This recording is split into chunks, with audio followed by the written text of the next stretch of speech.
La signification ou l'application de la croix est définitivement et positivement refusée par un si grand nombre d'enfants de Dieu.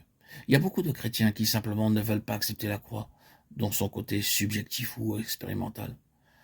Cela, tout en nous surprenant, explique beaucoup de choses. Tout doit alors s'arrêter infailliblement à un système légal d'enseignement, à un horizon de vision fixe, à un esclavage étroit de la tradition, à une crainte des hommes, à une domination oppressante de la lettre séparée de l'esprit, et à beaucoup d'autres situations tristes, à la mort spirituelle, aux divisions sans fin, et à l'orgueil spirituel lorsque l'homme naturel, pas nécessairement l'homme non régénéré, exerce une influence dans le royaume des choses divines.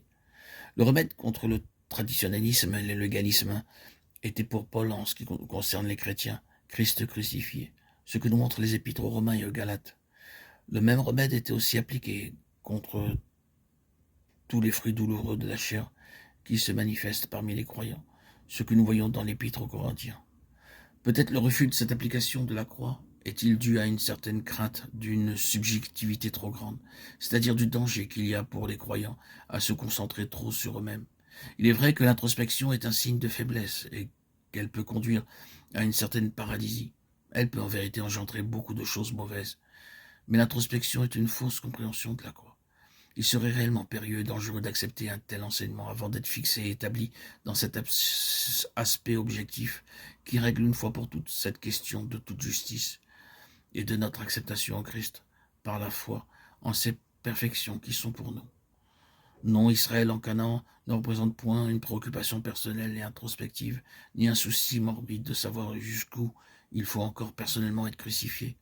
Les Israélites étaient libres et libres pour s'occuper des affaires du Seigneur.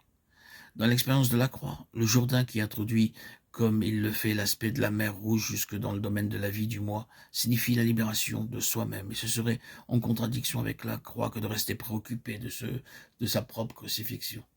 Mais l'expérience du Jourdain est une crise profonde dont l'application se poursuit et dont l'œuvre s'accomplit progressivement. Le dilemme est comme le toucher à l'articulation de la hanche de Jacob. La force naturelle est paralysée de façon définitive et permanente, de sorte que Jacob portera cette marque jusqu'à la fin de ses jours, et il restera appuyé sur le haut de son bâton. L'action progressive consistera à nous faire découvrir tout ce que nous ne pourrons pas faire, ou qu'il ne nous sera pas permis de faire par nous-mêmes, à cause de cette interdiction fondamentale de la croix. Cela peut nous conduire aussi loin que Paul qui, dans une expérience incomparable, déclare « Car nous ne voulons pas, frères, que vous ignorez quant à notre affliction qui nous est arrivée en Asie, que nous avons été excessivement chargés au-delà de notre force, de sorte que nous avons désespéré. » Désespérer signifie ici « il semblait n'y avoir aucune issue pour la vie, même de vivre. » Mais nous-mêmes, nous avions en nous-mêmes la sentence de mort, afin que nous n'eussions pas confiance en nous-mêmes, mais en Dieu, qui ressuscite les morts. 2 Corinthiens 8, 9. L'action de la croix est ici une question à la fois subjective et objective.